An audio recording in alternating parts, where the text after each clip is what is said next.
I would like to share with you all a little bit about myself. My name is Marie Allred. I am the co-owner of Sage Soul Healing.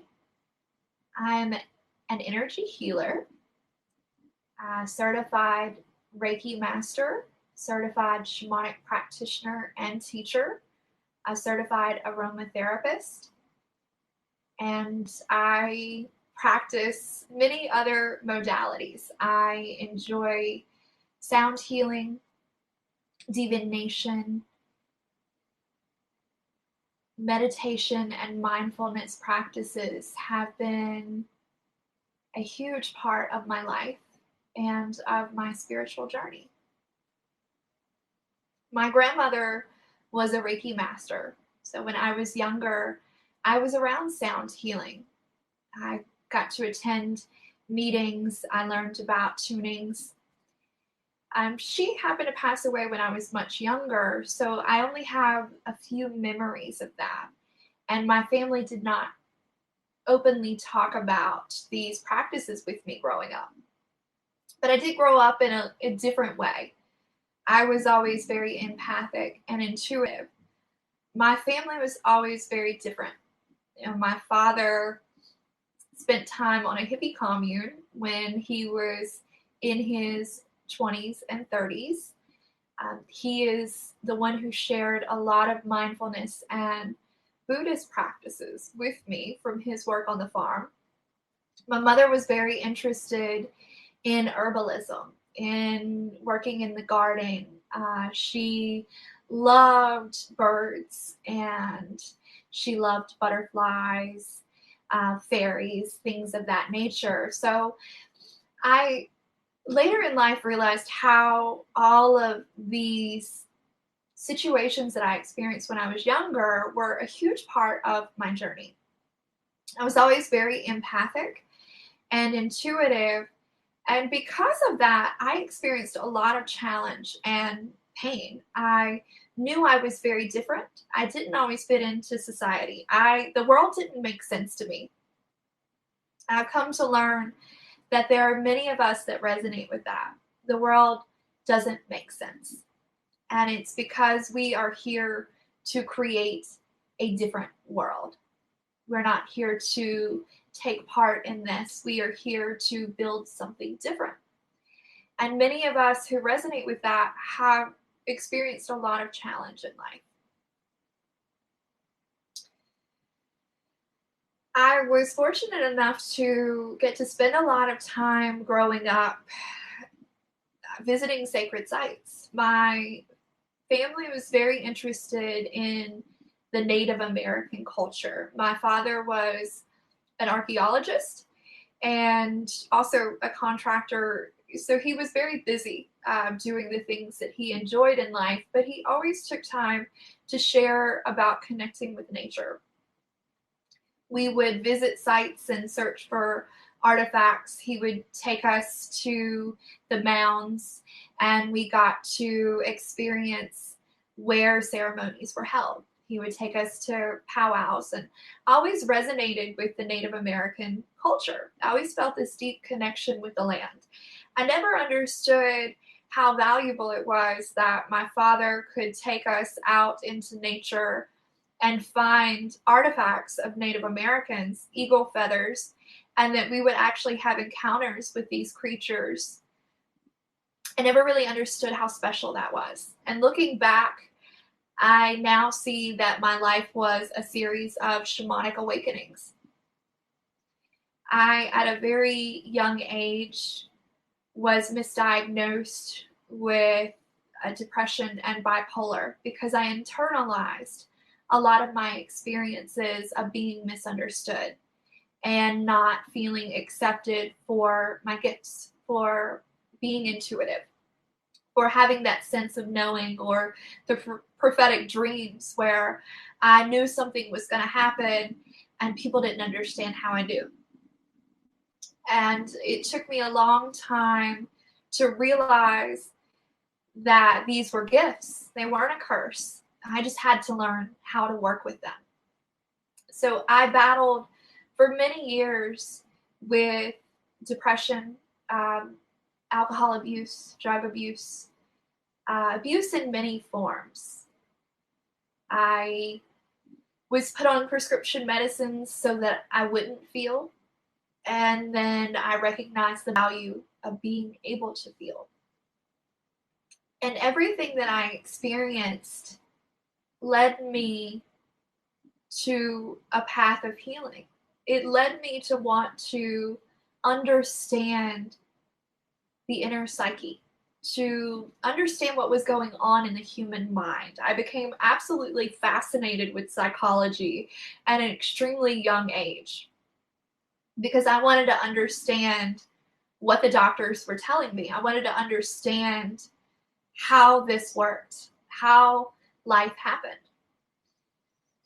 When I was in my late teenage, early 20s, I decided to step away from the addiction. I finally got sick of myself, of dealing with those behaviors, and I wanted something better. I dove really deeply into meditation practices, following the teachings of Thich Nhat Hanh. Pieces Every Step is, to this day, one of my absolute favorite books. He was probably one of the most influential spiritual teachings.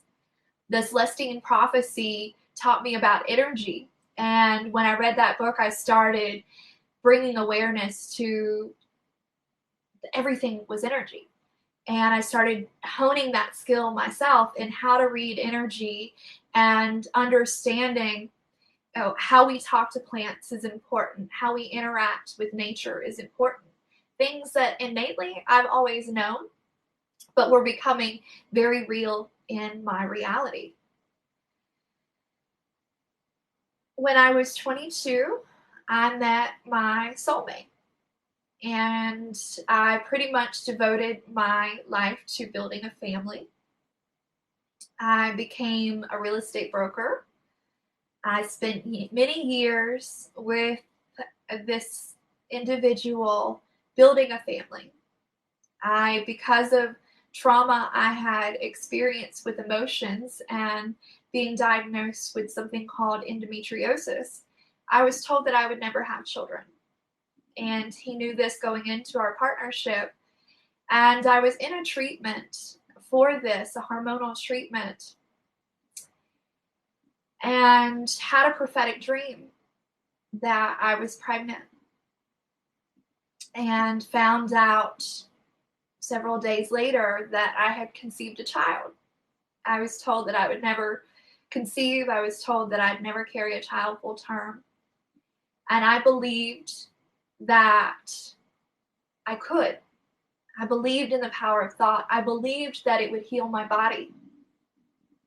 And I had a beautiful child, a baby boy. And that was about 9 years ago. I was amazed at that time that something could be so very different than what I was told, and that my dreams actually played a part in my belief of this. I dreamed when I was 6 months pregnant that I was having a boy, blonde hair, blue eyes. I saw him in my dreams, and it gave me faith. It gave me hope. And sure enough, a few months later, I gave birth to a baby boy with blonde hair and blue eyes. My miracle child. I continued as a real estate broker, building what I call the American dream. I had a beautiful relationship with a soulmate who treated me with love, with kindness, and respect. I had the child that was a baby genius, if you want to place labels on it. The house, the car. I was in my late 20s and had achieved things that most people strive their whole life to achieve. Yet I wasn't happy. I could never understand because I'd done so much work on myself. I practiced meditation. I spent time in the quiet. I began to learn about the law of attraction, quantum physics, and how we manifest our realities, how vibration works, how energy works. And yet I wasn't really able to manifest the shifts that I wanted to create. So I quit. I shut down my business. I spent time with my child. He was about to start kindergarten, and I knew that I needed to dive deeply within myself. I stepped back and I gave it all up. And that is when I took my first Reiki course.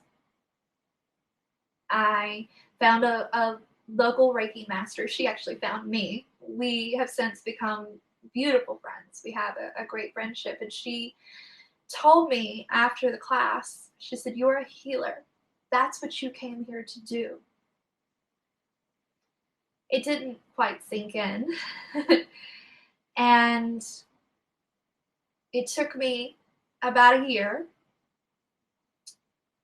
and I was drawn towards shamanism.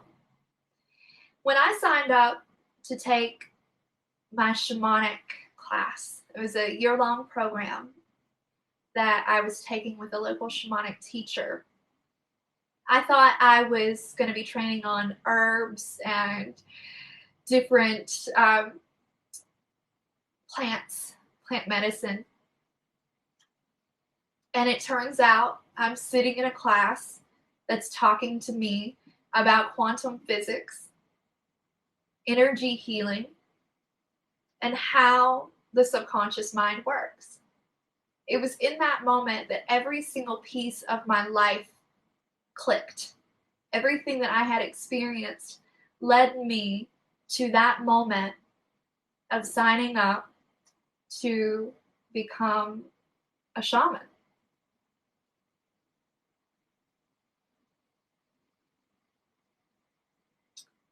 I went through a very deep period of healing myself.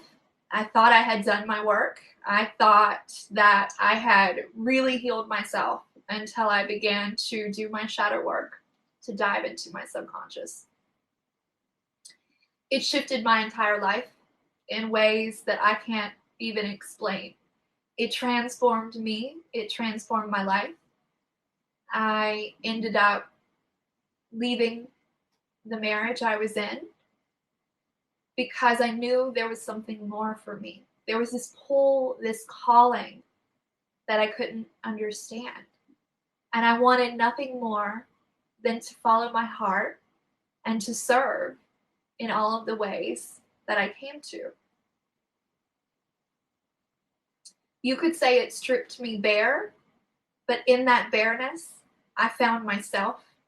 I found the truth of who I am and what I came here to do.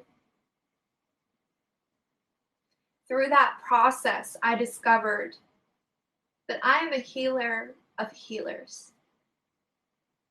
And this is my destiny. To awaken the healer in others.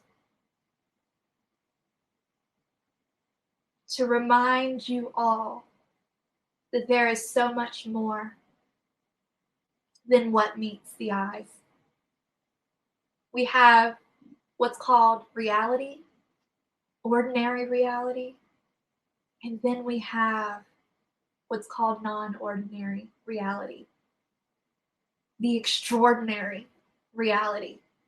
Everything that the eye can't see, that the soul knows, is very real.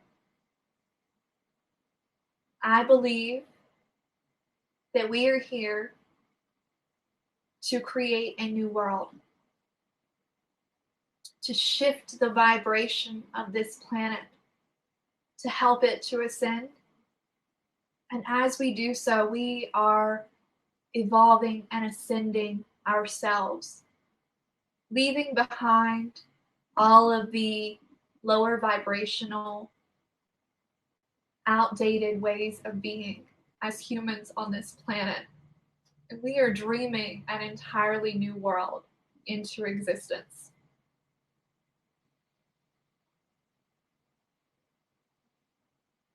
I welcome you to join me in dreaming this new dream.